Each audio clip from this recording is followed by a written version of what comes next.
Assalamualaikum warahmatullahi wabarakatuh. Di sini kami kelompok 9 akan menyampaikan materi yaitu analisis struktur artikel kuantitatif.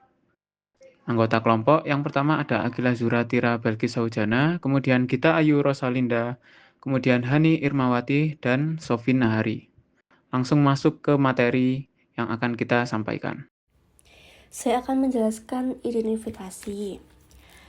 Identifikasi masalah ini menjadi dasar penting untuk dilakukan penelitian lebih mendalam dalam mengetahui kaitan antara motivasi yang diberikan orang tua dengan hasil prestasi belajar siswa, sehingga dapat merumuskan solusi yang tepat untuk meningkatkan prestasi belajar melalui peningkatan motivasi orang tua juga. Yang pertama, ada kurangnya motivasi orang tua terhadap belajar anak yang berdampak pada rendahnya semangat belajar siswa. Orang tua itu kurang memberikan dorongan, perhatian, dukungan belajar. Akibatnya, semangat belajar siswanya itu menjadi rendah dan mempengaruhi proses serta hasil belajar siswanya juga. Yang kedua, rendahnya prestasi belajar siswa kelas 5 SD Gugus 2 Kecamatan Ternate, Riatang yang dipengaruhi oleh faktor motivasi orang tua, yang dimana prestasi ini siswa rendah karena kurangnya motivasi pengawasan dan keterlibatan orang tua dalam kegiatan belajar anak. Hal ini membuat siswa ini tidak optimal dalam memahami materi dan mencapai tujuan belajarnya. Yang ketiga, belum jelasnya seberapa besar pengaruh motivasi orang tua terhadap prestasi belajar siswa. Jadi tidak ada yang menunjukkan seberapa kuat hubungan antara motivasi orang tua ini dan prestasi siswa, sehingga perlu dilakukan kajian lebih lanjut untuk memperoleh bukti yang akuratnya. Yang terakhir itu perlu dilakukan pengukuran dan analisis mengenai hubungan antara motivasi orang tua dan prestasi belajar siswa agar dapat diketahui tingkat pengaruhnya secara signifikan. Jadi penelitian ini tuh diperlukan untuk mengukur secara kuantitatif hubungan kedua variabel tersebut sehingga diperoleh gambaran yang valid dan dapat digunakan dalam menentukan solusi peningkatan prestasi belajar siswa. Jadi, identifikasi masalah tersebut menjadi dasar penting bagi penelitian yang bertujuan mengetahui sejauh mana motivasi orang tua berpengaruh terhadap prestasi belajar siswa tersebut. Dengan memahami hubungan ini, sekolah dan orang tua itu dapat menyusun strategi yang tepat untuk meningkatkan motivasi belajar siswa sekaligus. Berikutnya ada metodologi. Yang pertama, pendekatan dan desain penelitian.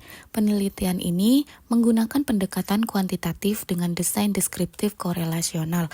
Pendekatan kuantitatif dipilih karena penelitian berfokus pada pengukuran variabel dalam bentuk data numerik yang memungkinkan analisis statistik terhadap hubungan kedua variabel. Desain korelasional digunakan untuk mengidentifikasi ada atau tidaknya hubungan yang signifikan antara variabel independen dan variabel dependen, serta menilai arah dan besarnya pengaruh yang terjadi antara keduanya. Dengan demikian, desain ini relevan untuk menguji dugaan mengenai kontribusi motivasi orang tua terhadap prestasi belajar siswa. Yang kedua, ada variabel penelitian. Penelitian ini melibatkan dua jenis variabel, yaitu variabel bebas yang dilambangkan dengan X, yaitu termasuk motivasi dari orang tua, yang dimana variabel ini merujuk pada dorongan, dukungan emosional, perhatian, serta fasilitas yang diberikan oleh kedua orang tua untuk mendorong semangat dan kompetensi belajar siswa. Yang kedua ada variabel terikat, yaitu dilambangkan dengan Y, yaitu prestasi belajar siswa yang diaman. Variabel ini merupakan hasil belajar yang dicapai siswa setelah mengikuti proses pembelajaran. Prestasi belajar dalam penelitian ini diukur melalui nilai rapor siswa sebagai indikator objektif dan keberhasilan belajar. Yang ketiga, ada instrumen penelitian. Instrumen yang digunakan terdapat 2 jenis, yaitu angket motivasi dari orang tua.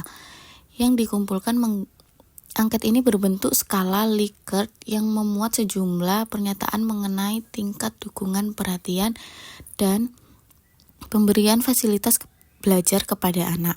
Angket ini disusun untuk menghasilkan skor kuantitatif yang menggambarkan tingkat motivasi orang tua. Kemudian, dokumen prestasi belajar. Data prestasi belajar siswa diperoleh melalui teknik dokumentasi berupa nilai rapor. Nilai rapor tersebut digunakan sebagai objektif untuk menilai capaian akademik siswa kelas 5 pada masing-masing sekolah dalam gugus 2.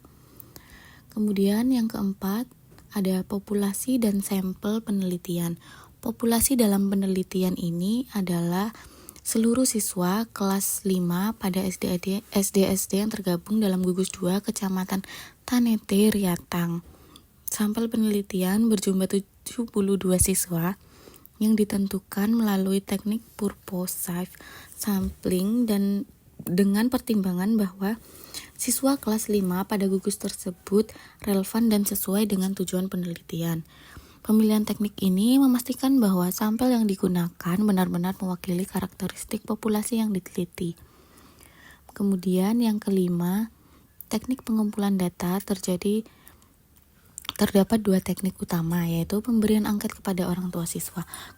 Pengumpulan data ini untuk memperoleh data mengenai tingkat motivasi mereka dalam mendukung proses belajar. Yang kedua, ada pengumpulan dokumentasi nilai rapor siswa. Pengumpulan dokumentasi nilai rapor siswa memperoleh informasi mengenai prestasi belajar siswa secara objektif. Melalui kombinasi kedua teknik ini, data yang dikumpulkan mencakup baik aspek afektif dari orang tua maupun capaian akademik siswa. Berikutnya yang terakhir, terdapat teknik analisis data, yaitu dilakukan secara bertahap melalui 2 pendekatan.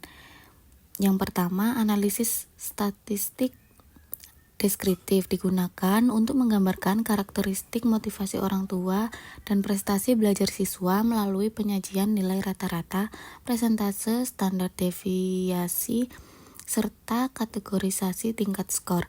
Analisis ini memberikan gambaran umum untuk mengenai kondisi kedua variabel.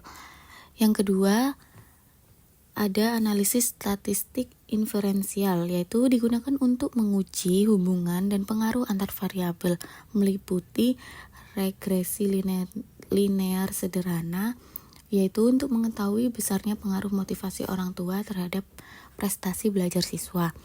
Yang kedua, ada korelasi produk momen, yaitu untuk menilai kekuatan dan arah hubungan antara variabel motivasi orang tua dan prestasi belajar.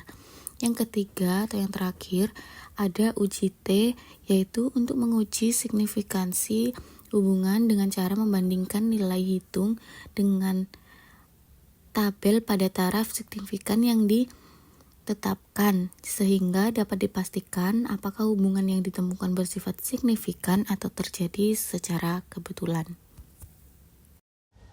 Nah, pada slide ini adalah kesesuaian pengujian statistik, yang dimana kesesuaian perhitungan Mean di sini ketemu 97,15.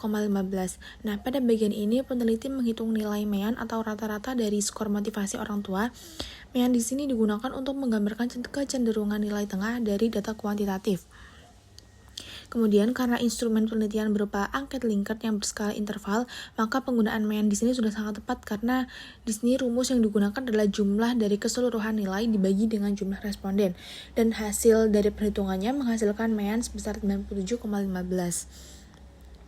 Di situ juga bisa dilihat sendiri ada rumusnya. Nah, kemudian yang keempat adalah Mean berada pada rentang menengah tinggi, yaitu menunjukkan bahwa sebagian orang tua memiliki motivasi yang cukup kuat. Kesimpulannya, penggunaan Mean di sini menggambarkan kecenderungan sentral data yang sudah tepat dan selaras dengan jenis data serta metode statistik deskriptif. Kemudian, analisis kesesuaian persentase 86,74%. Di sini peneliti menggunakan teknik presentase. Metode ini digunakan untuk mengetahui tingkat capaian rata-rata skor terhadap skor maksimum melalui perhitungan persentase sebesar 84,74%. Angka ini menunjukkan bahwa motivasi orang tua berada pada kategori baik atau tinggi. Nah, teknik persentase sering digunakan dalam penelitian pendidikan karena memudahkan pembaca memahami makna dari nilai rata-rata tanpa harus membaca angka mentah. Kesimpulannya, persentase digunakan secara tepat untuk membantu interpretasi Mean dan hasilnya konsisten sesuai dengan kategori skor. Kemudian analisis kesesuaian deviasi SD yaitu 8,46. Nah, di sini standar deviasi yang digunakan untuk melihat berapa besar penyebaran data dari nilai rata-rata. SD sebesar 8,46 tergolong rendah hingga sedang. Artinya, tingkat motivasi orang tua relatif homogen atau tidak terlalu bervariasi. Peneliti juga menggunakan nilai standar deviasi untuk menghitung batas kategori tinggi, sedang, dan juga rendah. Perhitungan dilakukan melalui rumus Mean plus SD dan Mean dikurangi SD. Hasilnya diperoleh batas kategori sebagai berikut. Yang pertama, kategori tinggi dimulai pada nilai 105,56, kemudian sedang diperoleh dari 88,69 hingga 105,66. Kemudian kategori rendah berada di bawah 88,69. Kesesuaian pengkategorian variabel motivasi orang tua pada slide selanjutnya.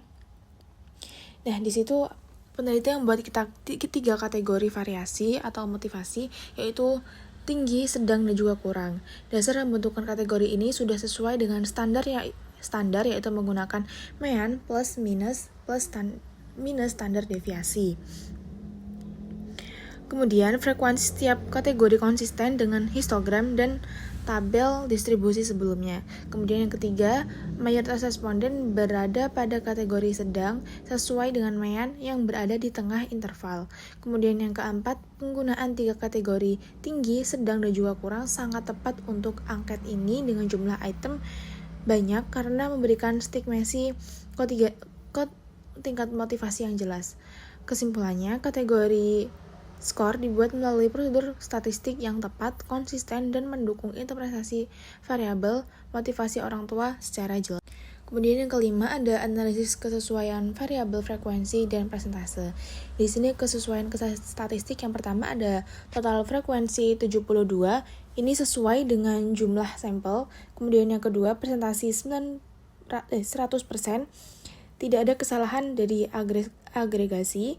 Kemudian yang ketiga, kategori terbesar yaitu 62,5% berada pada sedang atau konsistensi dengan Mean 97,15. Distribusi kategori secara proporsional menggambarkan bentuk histogram sebelumnya. Dengan kesimpulan, tabel frekuensi dan persentase tersusun secara benar dan selaras dengan hasil statistik lainnya, sehingga memenuhi prinsip konsistensi yang internal atau yang konsisten. Nah, atau dalam kata lain di sini bisa tabel frekuensi dan persentase juga ditampilkan secara akurat karena total responden berjumlah 72 orang dengan keseluruhan kategori berjumlah 100%, tidak ditemukan kesalahan dalam data tersebut. Dan data tersebut sudah distribusi kategori selaras dengan histogram dan nilai rata-rata. Kemudian, yang keenam adalah kesesuaian antar komponen statistik. Nah, pada bagian ini, seluruh komponen statistik disajikan peneliti menunjukkan konsistensi satu sama lain. Nilai Mean berada pada kategori sedang, dan hal ini sejalan dengan distribusi frekuensi yaitu 62,5% responden berada di kategori sedang, serta 15,27% yang lainnya berada pada kategori tinggi. Kemudian standar deviasi yang rendah mengindikasikan bahwa data cenderung homogen, sehingga wajar jika sebagian besar responden berada di interval tengah. Interval Kategori yang ditampilkan juga logis karena dihitung berdasarkan mean dan standar deviasi, sehingga pembagian kategori tinggi, sedang, dan kurang mengikuti kaidah statistik yang benar. Secara keseluruhan, hasil statistik yang ditampilkan peneliti bersifat konsisten, tepat, serta selaras dengan prinsip analisis deskriptif kuantitatif. Peneliti berhasil menjaga konsistensi agar grafik dan tabel frekuensi, interval kategori, dan interpretasi yang disampaikan. Dengan demikian, dapat disimpulkan bahwa tidak ditemukan ketidaksesuaian di antara komponen statistik sehingga data yang disajikan valid serta mendukung kesimpulan penelitian. Kemudian kita masuk ke analisis, yaitu gambaran prestasi belajar siswa kelas 5 SD Gugus 2 Kecamatan Tanete Riatang, Kabupaten Bone. Yang pertama, analisis kesesuaian mean rata-rata yaitu 87,33. Kesesuaian statistik. Yang pertama, mean digunakan untuk menggambarkan kecenderungan pusat dari data numerik prestasi belajar. Bentuk data yang berskala interval atau rasio. Yang kedua, nilai 87,33 merupakan rata-rata nilai rapor siswa kelas 5 SD Gugus 2. Yang ketiga, penggunaan mean sangat tepat karena nilai rapor merupakan data kontinu dan tidak ada indikasi data ekstrim atau outlier yang dapat mempengaruhi rata-rata. Nah, kesimpulannya, mean digunakan secara tepat dan memberikan gambaran yang akurat mengenai tingkat prestasi belajar siswa yang umumnya berada pada kategori baik. Kemudian yang kedua, analisis kesesuaian persentase 91,92%.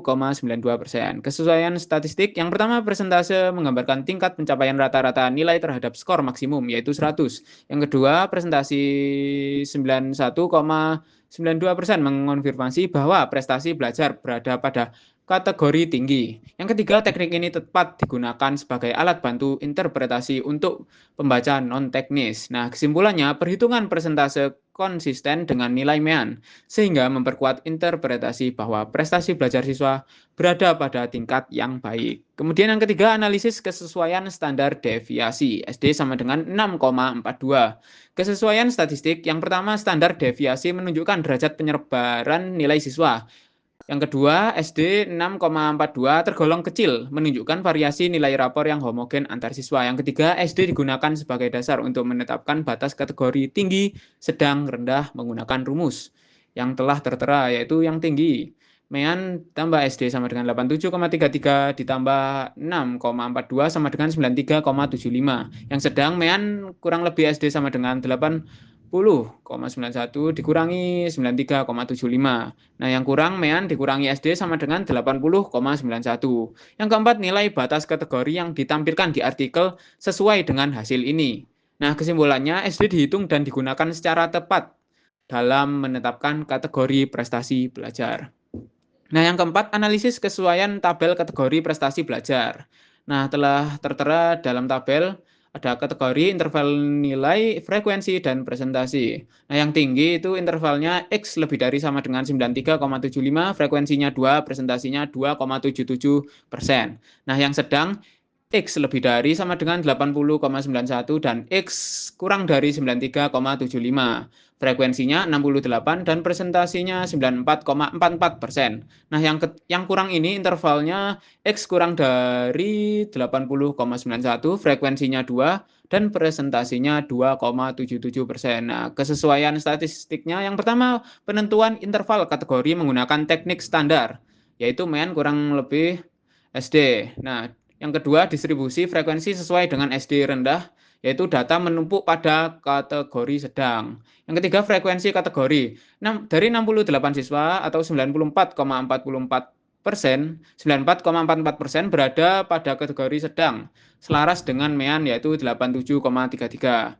Yang keempat, hanya 2 siswa berada pada kategori tinggi dan 2 siswa pada kategori rendah. Nah, ini mencerminkan distribusi yang simetris dan homogen. Nah, konsistensi dengan teori pendidikan yaitu nilai rapor siswa SD sangat sering terkonsentrasi pada kategori sedang tinggi hingga tinggi karena sistem penilaian biasanya bersifat normatif. Hasil tabel ini konsisten dengan realita tersebut. Nah, kesimpulannya pengkategorian prestasi belajar menggunakan interval yang tepat, frekuensinya konsisten, dan hasilnya logis sesuai pola distribusi nilai rapor. Yang kelima, analisis kesesuaian tabel frekuensi dan persentase. Kesesuaian statistik yang pertama total frekuensi yaitu 72, identik dengan jumlah sampel penelitian. Yang kedua total persentase yaitu 100%, tidak ada kesalahan perhitungan. Yang ketiga proporsi kategori masuk akal, mayoritas sedang, minoritas tinggi dan rendah.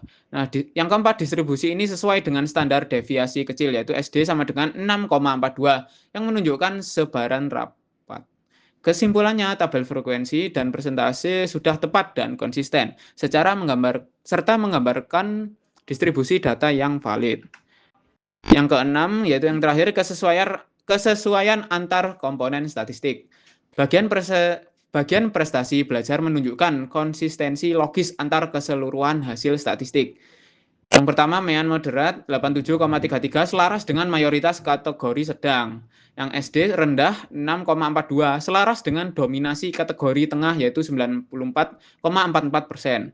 Kemudian presentasi tinggi 91,92% konsisten dengan rata-rata prestasi siswa SD yang baik. Kemudian batas kategori dihitung berdasarkan perhitungan statistik standar. Nah, kesimpulan umumnya seluruh hasil statistik variabel prestasi belajar disusun dengan metode yang benar, konsisten atau satu sama lain, dan mendukung interpretasi penelitian bahwa prestasi belajar siswa berada dalam kategori sedang menuju tinggi. Nah, kesimpulannya berdasarkan pembahasan mengenai langkah-langkah uji normalitas, homogenitas, dan linearitas, dapat disimpulkan bahwa ketiga uji tersebut merupakan bagian penting dalam proses analisis data statistik, khususnya dalam pengujian asumsi dasar analisis parametrik seperti regresi linear dan ANOVA. Uji normalitas bertujuan untuk mengetahui apakah data berdistribusi normal yang umumnya dilakukan menggunakan metode Kolmogorov, Smirnov, Shapiro atau Wilk atau dengan melihat grafik histogram dan QQ plot. Uji homogenitas digunakan untuk memastikan bahwa varians dari beberapa kelompok data adalah sama dengan uji yang sering digunakan seperti Levens test atau Bartlett test. Sedangkan uji linearitas bertujuan untuk mengidentifikasi hubungan linear antar dua variabel yang dapat dilakukan melalui analisis scatter plot atau uji linearitas ANOVA. Dengan menerapkan langkah-langkah uji tersebut secara sistematis dan sesuai prosedur, peneliti dapat memastikan bahwa data memenuhi asumsi yang diperlukan untuk analisis lebih lanjut. Hal ini penting agar hasil analisis bersifat valid dan dapat dipertanggungjawabkan secara ilmiah. Sekian presentasi dari kelompok 9. Mohon maaf jika masih banyak salah kata. Terima kasih. Wassalamualaikum warahmatullahi wabarakatuh.